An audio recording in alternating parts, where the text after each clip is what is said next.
वित्त मंत्री जी। Honorable Speaker, I present the interim budget for 24-25.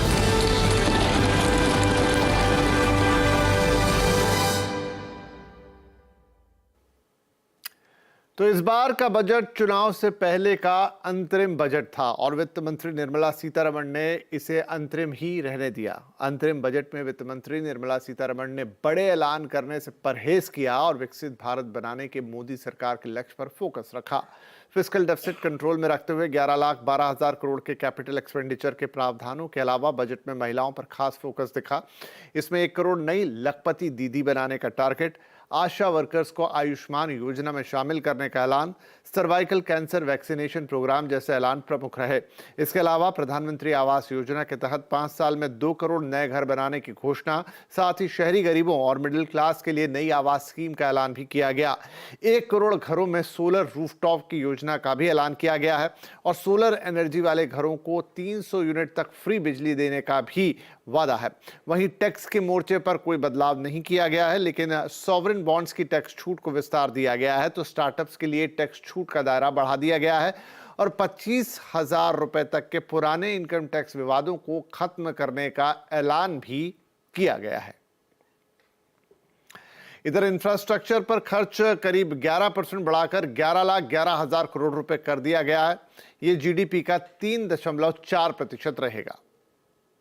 Overcame those challenges in right earnest. Expenditure outlay in the past 4 years, resulting in huge multiplier impact on economic growth and employment creation.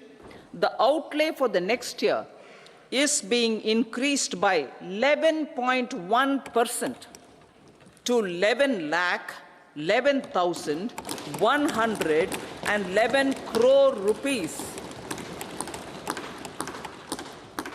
This would be 3.4% of our GDP. सरकार किराए पर रहने वाले या slum में रहने वाले लोगों के लिए हाउसिंग की नई स्कीम लाएगी। आज इस बात का ऐलान वित्त मंत्री ने बजट के दौरान किया। Our government will launch a scheme to help deserving sections of the middle class, and I quote from Honorable Prime Minister's words, living in rented houses or slums or chawls and unauthorized colonies, unquote, to buy or build their own houses. Budget के बाद वित्त मंत्री निर्मला सीतारमण ने press conference भी की। इस दौरान वित्त मंत्री ने कहा कि चुनौती के बावजूद वित्तीय घाटे का लक्ष्य घटाया गया है। The budget deficit, fiscal deficit, 5.8%, which is much lower than the 5.9% which was at the BE. Similarly, for the 24-25 budget, we've given 5.1 as the fiscal deficit, so clearly indicating that we are on track to meet the glide path which was set in 2021-22, and that we are well on track to meet the 4.5% fiscal deficit, on or below 4.5 even by FY26. अंतरिम budget पर प्रधानमंत्री नरेंद्र मोदी ने भी कहा कि यह budget विकसित भारत के 4 स्तंभ युवा, गरीब, महिला और किसान सभी को एम्पावर करेगा। निर्मला जी का ये बजट देश के भविष्य के निर्माण का बजट है। इस बजट में 2047 के विकसित भारत की नींव को मजबूत करने की गारंटी है। बजट के ऐलानों से इकोनॉमी को कितनी मिलेगी रफ्तार? आज बजट अड्डा में इसी पर होगी बात। शाम 7:57 पर तो जरूर जुड़िएगा। आज के बजट अड्डा में ग्रोथ का ट्रेलर, आज का बजट अड्डा। अंतरिम बजट पर हमारे economic policy editor Lakshman Roy ने बात की है दीपम के सेक्रेटरी तुहिनकांत पांडे और वित्त सचिव टीवी सोमनाथ से। क्या कहा इन दोनों महानुभावों ने बजट के बारे में और उसे कैसा बताया, आइए सुनते हैं। सबकी निगाहें आप पे टिकी हुई थी और खासतौर से सीएनबीसी आवाज के दर्शक जो होते हैं, जो मार्केट आवर के दर्शक होते हैं, वो आपको बड़ी उत्सुकता से सुनना चाहते हैं। और बजट के दौरान सब लोग यही ढूंढ रहे थे कि हर साल जो विनिवेश का लक्ष्य दिया जाता है वो इस बार दिख नहीं रहा है। तो कुछ लोगों ने कहा कि नहीं, जो कहीं छुपा हुआ दिख नहीं रहा है। तो मैं सोचता हूँ आप ही औपचारिक तौर पर ऐलान करें कि विनिवेश का लक्ष्य इस साल के लिए क्या आपने रखा है और अगले साल के लिए क्या रखा है। सबसे पहले तो हम कहते हैं कि विनिवेश और निवेश दोनों एक पहलू हैं। यदि हम विनिवेश करते हैं तो कोई निवेश करता है, और यदि कोई भी निवेश हमारी कंपनीज में क्यों करेगा, यदि उस कंपनियों में जान हो तो सबसे पहले तो उन कंपनियों में जो हमारी 61 लिस्टेड कंपनी है और 16 हमारे लिस्टेड बैंक्स और इंश्योरेंस कंपनीज हैं, उनमें जान डालने का काम, उनमें वेल्थ क्रिएशन का काम, तभी तो ना आपको वेल्थ मिले। नहीं, मैं इस पे आ रहा था। जो दीपम का मतलब सिर्फ डाइवेस्टमेंट नहीं होता है, वो इन्वेस्टमेंट मैनेजमेंट भी होता है। मैं आपको एक उदाहरण देता हूं कि 1 जनवरी 2021 मतलब 3 साल पहले हमारे जितने 61 लिस्टेड कंपनी हैं और 16 पीएसबीज हैं और इंश्योरेंस कंपनीज हैं, उनकी मार्केट कैप, तो मार्केट कैप मतलब share price multiplied by the price, जितने शेयर्स हैं उससे मल्टीप्लाई करें, तो उसकी 15 लाख करोड़ की थी और आज वो 58 लाख करोड़ है। तो हमने, इसका मतलब ये हुआ कि 42 लाख करोड़ हमने एडिड की है वेल्थ क्रिएशन किया है। और उस वेल्थ में सिर्फ सरकार का ही हाथ नहीं है, क्योंकि लिस्टेड कंपनीज हैं बहुत सारी, 49% भी लोगों के हाथ में है, तो उनकी वेल्थ बढ़ी है। एक साल में ही 25 लाख करोड़ की बढ़ोतरी हुई है। तो आप देखेंगे कि यदि हम गवर्नेंस पे जोर दे रहे हैं, जो उनकी सीपीएससीज के, और हम दोनों तरफ से देख रहे हैं, एक तो आप वेल्थ है और दूसरा आपका इनकम है। यदि आपकी डिविडेंड इनकम आ रही है, यदि आप शेयर्स बेच देंगे तो डिविडेंड नहीं आएगा। तो सरकार की दृष्टि से भी देखा जाए तो जो होलिस्टिक व्यू, जो समेकित एक व्यू लेना है, वो इम्पोर्टेंट है। और उस तरह से हमने जो डिसइन्वेस्टमेंट डिविडेंड स्ट्रैटेजी को एकीकृत करके एक जो स्ट्रैटेजी बनाई है, उसके हिसाब से आप देखें कि 42 लाख करोड़ का एक्चुअली वैल्यू अनलॉकिंग हुआ है तो 3 साल में। हाँ, अगर मैं इसमें कुछ जोड़ना चाह रहा सर, नहीं, इसमें फिर से अपने सवाल को दोहराऊं मैं। आपने बिल्कुल सही कहा। मैं अगला सवाल ये पूछना चाह रहा था, दीपम का मतलब सिर्फ डाइवेस्टमेंट करना नहीं होता है, एसेट मैनेजमेंट भी होता है, जो बेहतरीन तरीके से आपने किया है। लेकिन क्या माना जाए कि करंट फाइनेंशियल ईयर में जो 10,050 करोड़ रुपए का आसपास डाइवेस्टमेंट रिसीव हुआ है, तो मार्च आते आते तक कहां तक पहुंच जाएगा? नहीं, अभी तो 12,500 करोड़ हो गया है। हाँ। और उसके बाद वो भी आगे बढ़ेगा। इसमें 2 तरह के पहलू आते हैं। एक तो प्राइवेटाइजेशन, जिसमें कि मैनेजमेंट कंट्रोल भी जाता है, दूसरा मार्केट सेल्स में जाता है, और तीसरा इसमें इशू है कि डिविडेंड क्या है। अभी आप निवेश पे कर रहे हैं तो डिविडेंड की बात कर रहे हैं, तो डिविडेंड में भी यदि हम डिविडेंड और डिसइन्वेस्टमेंट को करते हैं तो लगभग 56,000 करोड़ हमने अभी तक रेस किया है, और हमें आशा है कि इसमें और 15-20 हजार करोड़ की इसमें और बढ़त होगी। तो मोटा एक स्पेसिफिक टारगेट में दिक्कत ये होती है कि आप उससे बाध्य नहीं है। यदि आपको दिख रहा है कि मार्केट वैल्यूएशन अनलॉक हो रही है, तो आपको थोड़ा सा उसमें प्रतीक्षा करना उचित होगा, क्योंकि ये आप समझते हैं कि यदि आप भी एक इन्वेस्टर हैं तो आप अपने वेल्थ को कैसे देखते हैं। उसी तरह से सरकार जो है, हम कस्टडियन हैं, माइनॉरिटी शेयर होल्डर्स के लिए भी कस्टडियन है। तो आप लोग बहुत सफल हुए हैं, क्योंकि मेरा मानना है कि विनिवेश नहीं हो पाया। आप लोगों से पूछिए वो खुश है कि नहीं। विनिवेश नहीं हो पाया, ये तो लगता है कि एक अच्छा हुआ कि नहीं हुआ, क्योंकि पीएसयू शेयर के प्राइस देखिए कहां से कहां बढ़ के चले गए।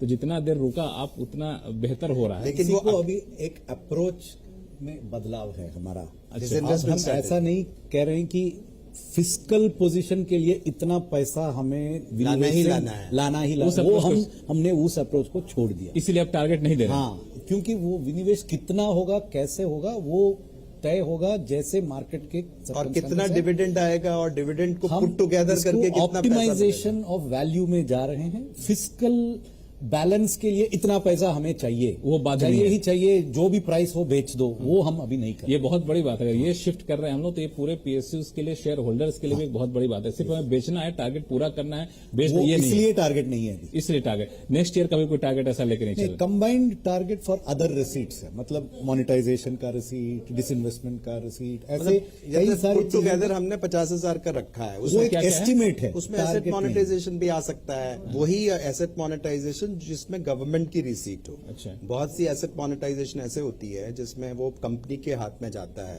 और वो government उसको वो हाँ। रोल आउट करता है अपने आप, तो वो उसमें नहीं आएगा। बजट पॉइंट ऑफ व्यू से जो सरकारी संस्थाओं का मोनेटाइजेशन, जैसे NHAI का इसमें आएगा। इसमें आएगा। वो आ सकता है, डिसइन्वेस्टमेंट, बट एक फिक्स नंबर डिसइन्वेस्टमेंट का हमने नहीं दिया। और ये अप्रोच जो हमने बहुत सोच विचार करके ये अप्रोच लाए हैं कि जब भी हमको चाहिए, अपॉर्चुनिटीज हैं, तो हम हमेशा डिसइन्वेस्टमेंट कर सकते हैं, लेकिन उसको एक टारगेट व्यू से जाना, जबकि मार्केट की कंडीशंस डिफरेंट हो और वैल्यू अनलॉकिंग हो रही हो, और हम उसमें पहले ही, जैसे आपने बोला कि शेयर की सेल्स कर दें और बहुत ही कम दामों में कर दें, तो भी कोई क्योंकि लोगों को रिटर्न मिलना चाहिए। तो जो क्या लोग हमारे शेयर्स ले रहे हैं उनको रिटर्न मिलना चाहिए। नहीं, मैं बिल्कुल इस अप्रोच का बिल्कुल समर्थक करता हूं। जो भी निवेशक हैं वो सब इसका समर्थन करें, क्योंकि हमें कोई ऐसी दिक्कत तो है नहीं कि हम अपना सामान, जो अच्छे सामान, उसको बेच बेच के पैसा जुटाएं। जब लगे कि बेहतर मिल रही कीमत, और चूंकि एक हम पब्लिक एंटरप्राइजेस पॉलिसी लाए हुए हैं, तो उसके तहत हमें डाइवेस्टमेंट करना है।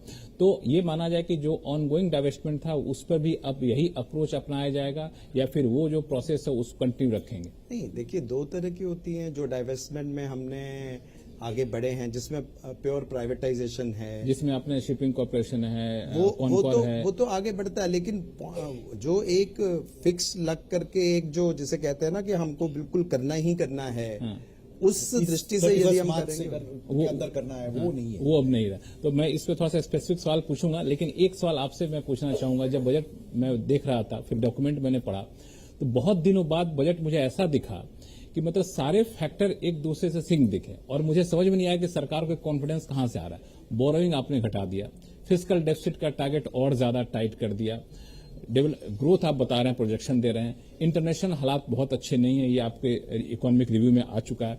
तो आपको इतना कॉन्फिडेंस कहां से आ रहा है? कहां से पैसा आएगा? कहां से फिस्कल डेफिसिट पूरा कर लेंगे? और आप बोरोइंग भी कम कर रहे हैं, कैपेक्स भी घटा दिया आपने। देखिए, हमारा फिस्कल डेफिसिट अभी भी बहुत कम नहीं है, ठीक है। ये 5%, 5.1% उतना कम नहीं पहले है। के टारगेट के मुकाबले मान हाँ, हम इसलिए कॉन्फिडेंट हैं क्योंकि हमारा एस्टिमेशन सब बहुत रियलिस्टिक है। हमने रेवेन्यू का एस्टिमेशन अगले साल के लिए 11.5% लिया है, जीडीपी ग्रोथ 10.5% लिया है, वो बहुत रियलिस्टिक है।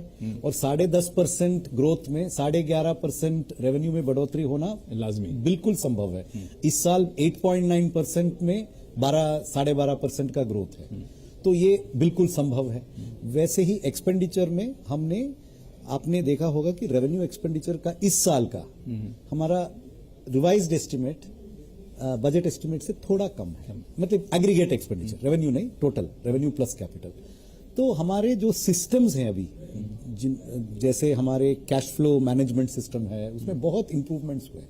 हम अब जस्ट इन टाइम में रिलीज करते हैं पैसा। जो पहले होता था कि मंत्रालय से एक फेथ में पैसा रिलीज होता था किसी स्कीम के लिए, वहां जाके वो पैसा रुककर एक बैंक अकाउंट में बैठता था, वो अभी नहीं होता है। तो हमारे सिस्टम्स में बहुत इंप्रूवमेंट हुए हैं, इसलिए these numbers are realistic, we are very confident. ये सिर्फ टैक्स बाउंसी की वजह से आपको लग रहा है कि हम रेवेन्यू फ्रंट पे काफी कंफर्टेबल रहेंगे, डेवलपमेंट होगा, इस वजह से हम फिस्कल डेफिसिट के टारगेट को मीट कर पाएंगे? दोनों, एक टैक्स रेवेन्यू, दूसरा जो वो कह रहे हैं कि नॉन टैक्स रेवेन्यू, उसमें भी हमारा एस्टिमेट बहुत रियलिस्टिक है। इस साल से 5% ज्यादा है हमारा अगले साल का non tax revenue estimate. Expenditure में, कैपिटल एक्सपेंडिचर में 11%, इसमें 6-7% का बढ़ोतरी है revenue expenditure. Everything which we know is provided for, we will be able to achieve these numbers, कोई डाउट नहीं। लेकिन ये बात इंपॉर्टेंट है कि नॉन टैक्स रेवेन्यू में चूंकि हमारा एक्सपीरियंस बहुत अच्छा रहा है, जैसे मैंने बोला, हमारी कंपनीज ने जिस हिसाब से डिविडेंड दिया है, उसको दृष्टि में करते हुए 75,000 करोड़ जो है बजट से ज्यादा प्राप्त हुआ। तो अब ये भी दिखाता है, गवर्नेंस का रिफ्लेक्शन है। और इसीलिए यदि पिछले बजट को देखा जाए और इस बजट को देखा जाए, नॉन टैक्स रेवेन्यू में 1 लाख करोड़ की बढ़ोतरी। नहीं, ये बिल्कुल जो पब्लिक एसेट मैनेजमेंट है उसका एक नतीजा यहाँ पे दिख रहा है। एक बात और है जो आपसे सवाल कई बार पूछा भी गया होगा अब तक, हम लोग भी उम्मीद मान के चले थे यही होगा, वह कैपेक्स में कमी किया जाना।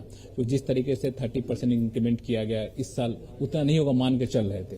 तो इस कटौती के पीछे ये माना जाए कि अब आपको भरोसा है? ये शब्द से मैं सहमत नहीं है। क्या कटौती है?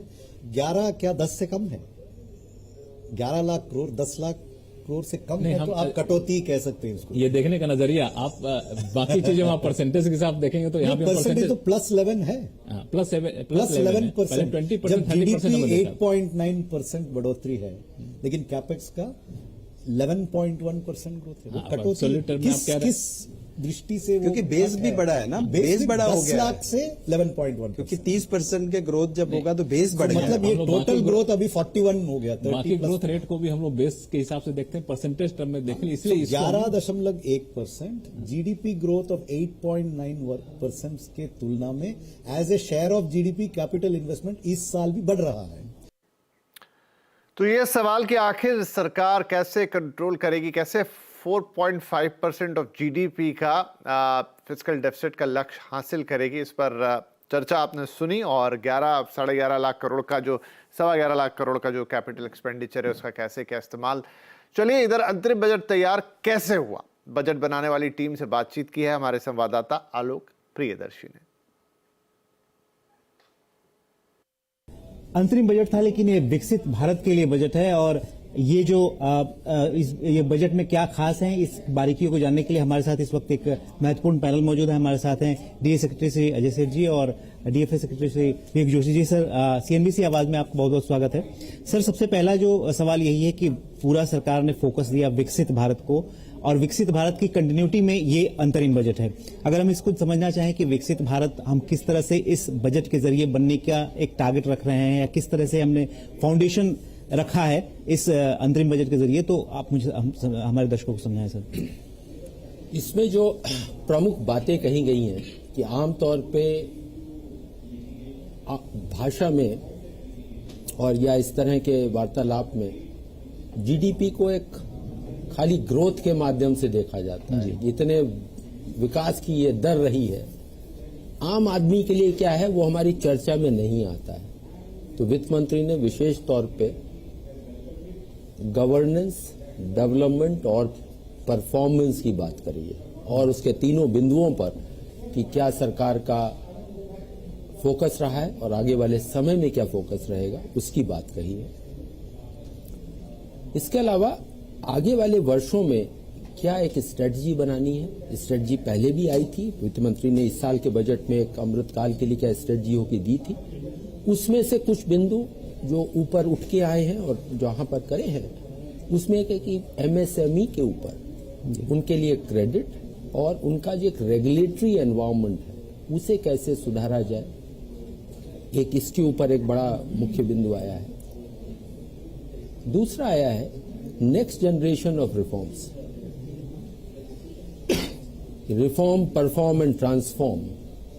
तो वो एक उम्मीद हम करेंगे कि जुलाई के बजट में इन दो बिंदुओं पर और प्रभावी तौर पे खुलासा हो। सर, जो अगर हम डेटाज को देखें जो आप लोगों ने मैथमेटिक्स किया है इस बार इंटरिम बजट में, काफी कह सकते हैं अपने लिए आप लोगों ने बहुत ही एक सख्त पैरामीटर तय किया है। जो फिस्कल डेफिसिट का जो आमतौर पे पोल्स में देखा जा रहा था उससे कम आप लोगों ने प्रोजेक्ट किया है।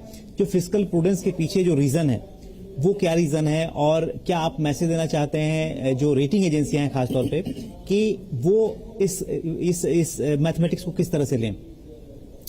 देखिए, जहां पर बात होती है कि फिस्कल डेफिसिट की, तो फिस्कल डेफिसिट बढ़ा जब पेंडेमिक था, उस समय की जरूरत थी। अर्थव्यवस्था में एक बहुत बड़ा भाग प्राइवेट सेक्टर इन्वेस्ट करता है, सरकार भी इन्वेस्ट करती है और दोनों का अपना अपना दायित्व है और दोनों की अपनी अपनी जगह है। उस समय में प्राइवेट सेक्टर इन्वेस्ट नहीं कर पा रहा था, अब प्राइवेट सेक्टर का इन्वेस्टमेंट बढ़ रहा है। तो जो हमारी सेविंग्स है अर्थव्यवस्था में और जो बाहर से भी पैसा आता है, अनलिमिटेड तो नहीं है, तो एक बैलेंसिंग की जरूरत है और बैलेंसिंग की जा रही है। और वही एक था कि जो फिस्कल कंसोलिडेशन था उसके लिए 4 साल का ग्लाइड पाथ रखा गया है जी, और उसी पे सरकार चल रही है। अब चूंकि कहते हैं कि वो डबल इंजन जी, जब प्राइवेट सेक्टर भी पूरी तरह अपने जोरों से लगा है, सरकार भी अपनी पूरी तरह से लगी है, लेकिन उसकी रीबैलेंसिंग होगी जी।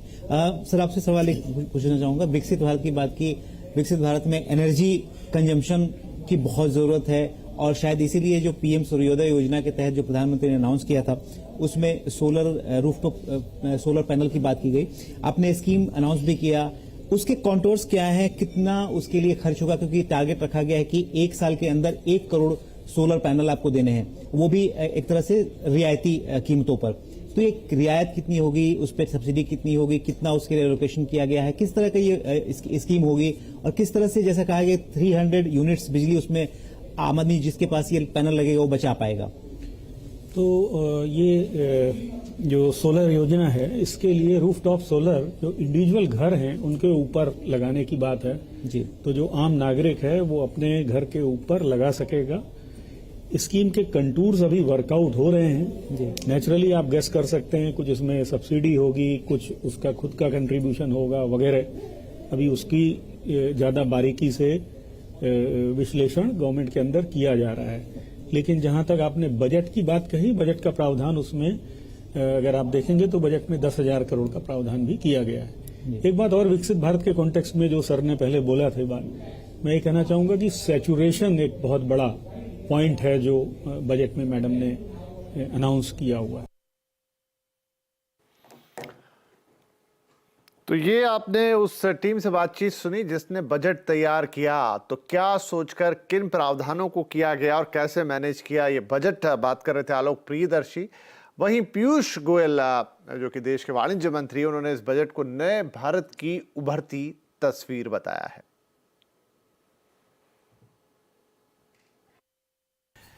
बजट को लेकर सरकार बार बार इस बात पर जोर दे रही थी कि 4 अलग अलग वर्ग हैं जिनको कोशिश की जाएगी कि उनकी बेहतरी की जाए, और वो वर्ग थे युवा, महिला, किसान और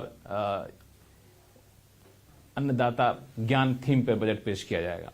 ये बजट उनके लिए कितना कारगर साबित होगा, ये समझने के लिए हमारे साथ हैं पीयूष गोयल जी। सर, आपका स्वागत है सीएनबीसी आवाज पे। जिस ज्ञान थीम की बात प्रधानमंत्री कई बार कर चुके हैं, बजट में कुछ ऐलान होता हुआ दिखा भी, तो उनकी जो अभी हालत है, उनकी हालत बेहतर करने में बजट की ऐलान कितने मददगार साबित होने वाले हैं? लक्ष्मण जी, ये एक यात्रा है। ये यात्रा 2014 में शुरू हुई। माननीय प्रधानमंत्री जी ने जो विरासत में पाया, 14 में जो हालत थी देश की, एक फ्रेजाइल फाइल इकोनॉमी, कमजोर सी अर्थव्यवस्था, महंगाई डबल डिजिट में, ब्याज के दर बड़े ऊंचे थे, जीडीपी की ग्रोथ विकास यात्रा स्लो होते जा रही थी, विदेशी मुद्रा कम थी। आपको याद है $34 बिलियन बड़े महंगे ब्याज पे चिदम्बरम जी को विदेश से लाने पड़े थे। एक कॉन्फिडेंस नहीं था किसी में, निवेश आना बंद सा हो गया था, और पूरे विश्व में एक भारत के प्रति भावना थी कि ये भी एक छोटा मोटा सा एक पिछड़ा सा देश है। अब मोदी जी ने जिस प्रकार से गत 10 वर्षों में देश की अर्थव्यवस्था को भी मजबूती दी, एक आधारशिला रखी भारत को बड़ी छलांग लगाने के लिए, एक विकसित भारत बनाने के लिए, गरीबों का कल्याण किया, भ्रष्टाचार पर वार किया, तुष्टीकरण की राजनीति से मुक्ति दिलाई देश को, परिवारवाद से मुक्ति दिलाई, कुछ मात्रा में विपक्षी दलों को भी एक तरीके से सबक सीखने को मिला कि उनको क्या परिवारवाद नहीं चलेगा, परिवारवाद जनता एक्सेप्ट नहीं करेगी। एक 10 वर्ष का जो पूरा कार्यकाल है, उनके एक एक काम को देखें तो वो बड़ी सोची समझी रणनीति के तहत कैसे देश के गरीब से गरीब व्यक्ति के भी जीवन में सुधार हो, और जो वर्षों वर्षों से रोजमर्रा की समस्याओं में लोग उलझे हुए थे, रोटी, कपड़ा, मकान, बिजली, सड़क, पानी, स्वास्थ्य, शिक्षा, ये ऐसी चीजें थी जो हर एक का अधिकार है। अधिकार बोलने के लिए तो बता देते थे सरकारें, गरीबी हटाओ करेंगे नारा दे देते थे, कहते थे भ्रष्टाचार है, 100 रुपए में 85 रुपए दलाल और बिचौलिए ले जाते हैं, भ्रष्टाचार में चले जाते हैं, लेकिन कभी इसका समाधान नहीं किया गया। मोदी जी पहले प्रधानमंत्री हैं 10 साल में, एक एक विषय की गहराई में जाके एक एक विषय का समाधान किया और देशवासियों को एक राहत दी और देशवासियों का आत्मविश्वास बढ़ाया कि अब समय अच्छा आया है। तो ये बजट आपको लगता है कि ये उस इंटरवेंशन का चरम है, अब हमें इसके आगे सिर्फ इसको इम्प्लीमेंट करने पर जोर देना है, जो भी ऐलान किया गया बजट है महिलाओं के लिए, यूथ के लिए, या फिर और भी इंटरवेंशन की जरूरत पड़ेगी? ये सवाल मैं इसलिए पूछ रहा हूं क्योंकि आपने टारगेट एक बहुत ही एम्बिशियस रखा है कि 2047 तक हमें विकसित भारत बनना, उसके लिए आपको बहुत सारी चीजें करनी पड़ेगी।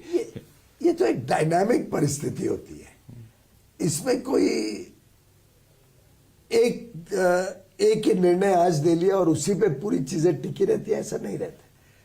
आप देखेंगे कि 10 साल के बाद अब जब इंटरिम बजट में एक आगे की दिशा दिखाई माननीय वित्त मंत्री जी ने, एक प्रधानमंत्री जी की जो सोच है कि कैसे भारत को रिफॉर्म करना है, ट्रांसफॉर्म करना है और उसके लिए परफॉर्म करना है, उसकी आधारशिला लेते हुए 10 साल के कार्यकाल के बाद आज जो स्ट्रॉन्ग मैक्रो इकोनॉमिक फंडामेंटल बने हैं देश, उस पर आगे बढ़, उस पे कैसे हमने एक बड़ी इमारत खड़ी करनी है, उसका एक झलक आज माननीय वित्त मंत्री। एक सवाल मैं पूछूंगा आपसे कि विपक्ष जाति की राजनीति के तहत जाति का मुद्दा उठाया, प्रधानमंत्री ने इसका जवाब भी दिया, कहा कि हमें सिर्फ 4 जातियों पर फोकस करना है, जो गरीब हैं, युवा है, महिला है, यूथ है। आपको लगता है ये जो 4 नए वर्ग हैं, इन पर फोकस करने से विपक्ष की जाति की जो राजनीति है उस पर हम लोग हावी हो जाएंगे या फिर उसको सरकार टक्कर दे पाएगी? मैं समझता हूं कि समाज के हर वर्ग को एक उज्जवल भविष्य देने का काम प्रधानमंत्री नरेंद्र मोदी जी ने दिया है, हर एक की चिंता की है। गरीब से गरीब व्यक्ति को आज ये महसूस होता है कि ये मेरी सरकार है, मेरे लिए काम करती है, ये मेरे नेता है, ये मेरे परिवार वाले के सदस्य हैं।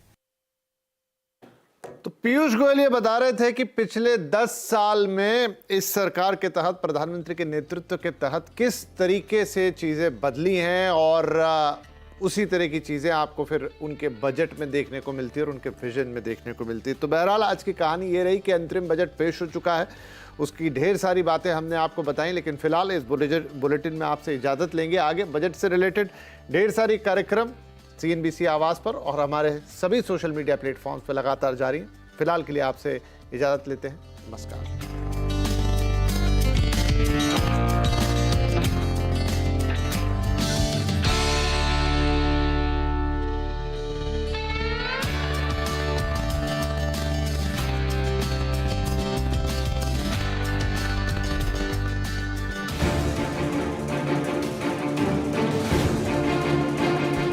गरीबों और मिडिल क्लास के लिए अंतरिम बजट से आ सकती है बड़ी खुशखबरी। Our government will launch a scheme to help deserving sections of the middle class. Vande Bharat जो कि काफी कम समय में एक पॉपुलर ट्रेन हो गई है, उसकी संख्या बढ़ाई जाए और उसका सफल रोल आउट किया जाए। इसके लिए वित्त मंत्री खास ऐलान किए कर सकती हैं। 40,000 normal rail bogies will be converted to Vande Bharat standards. जो 1 से 2 kV के बीच की जो सोलर यूनिट होगा, रूफटॉप सोलर यूनिट, उसमें 60% तक सब्सिडी दी जा सकती है। Through rooftop solarization, 1 crore households will be enabled to obtain up to 300 units free electricity every month.